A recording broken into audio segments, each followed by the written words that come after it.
Assalamualaikum warahmatullahi wabarakatuh.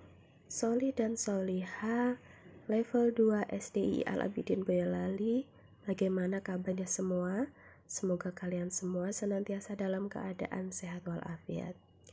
Soli dan Soliha, pada mata pelajaran bahasa Indonesia kali ini kita akan memasuki pembahasan yaitu pada tema 2 subtema 1 tentang bermain di lingkungan rumah. Oleh karena itu, silakan disimak ya Solih dan Soliha. Solih dan Soliha, mari kita baca teks tersebut bersama-sama. Aturan ada di mana-mana. Aturan berlaku di rumah, di sekolah, dan di masyarakat. Aturan berguna untuk mengatur kehidupan.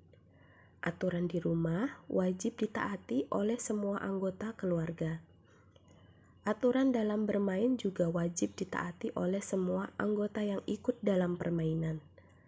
Apa yang terjadi kalau kita tidak mematuhi aturan? Jadi, Soli dan Soliha, aturan dibuat dengan tujuan untuk mengatur kehidupan kita agar menjadi lebih teratur dan tidak menimbulkan banyak masalah.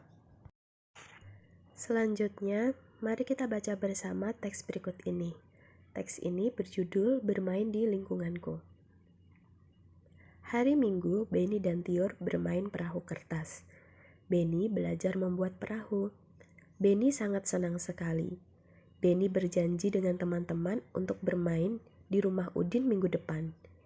Banyak permainan yang dimainkan Beni dan teman-temannya. Pada saat liburan, Beni dan teman-teman mengunjungi tempat wisata dan bermain di sana. Teman-teman, teks bacaan tersebut merupakan teks cerita atau juga dikenal sebagai teks narasi. Di dalam teks narasi terdapat beberapa unsur pembangun. Nah, pada pertemuan kali ini kita akan belajar mengenai unsur apa sajakah yang terdapat pada teks cerita atau teks narasi. Yang pertama yaitu tema. Apa itu tema? Tema adalah pokok pembicaraan yang menjadi dasar penceritaan penulis.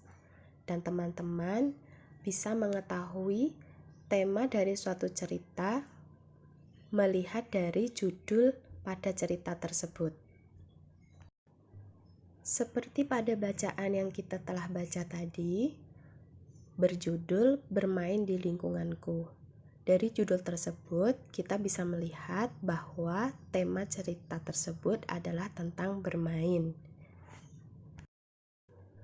Berikutnya adalah unsur yang kedua yaitu latar. Apa itu latar? Latar merujuk pada pengertian tempat dan lingkungan sosial tempat terjadinya peristiwa yang diceritakan. Misalnya pada contoh gambar ini. Di atas terdapat judul Bermain di Lingkungan Rumah. Hari ini hari Minggu. Setelah membantu ibu dan ayah, Beni dan kakaknya Tiur bermain bersama. Mereka bermain perahu kertas. Nah, dari cerita tersebut dapat kita ketahui latar tempat adalah berada di rumah. Pada cerita tersebut menceritakan Beni dan Tiur kakaknya sedang bermain di rumah. Unsur yang ketiga yaitu penokohan. Apa yang dimaksud dengan penokohan? Penokohan merupakan penampilan tokoh-tokoh yang tercantum dalam karangan narasi atau cerita. Jadi, tokoh ini adalah karakter-karakter yang muncul pada suatu cerita tersebut. Contohnya, pada cerita ini tadi, tokoh yang terdapat di dalamnya yaitu Beni beserta kakaknya yang bernama Tiur. Nah, kira-kira Soli dan Soliha sudah paham belum dengan penjelasan dari Miss Lia? Kita ulangi sekali lagi ya. Tema dapat kita ketahui ketika kita membaca judul suatu cerita. Sedangkan tokoh dapat kita ketahui siapa sajakah karakter yang terdapat pada cerita tersebut.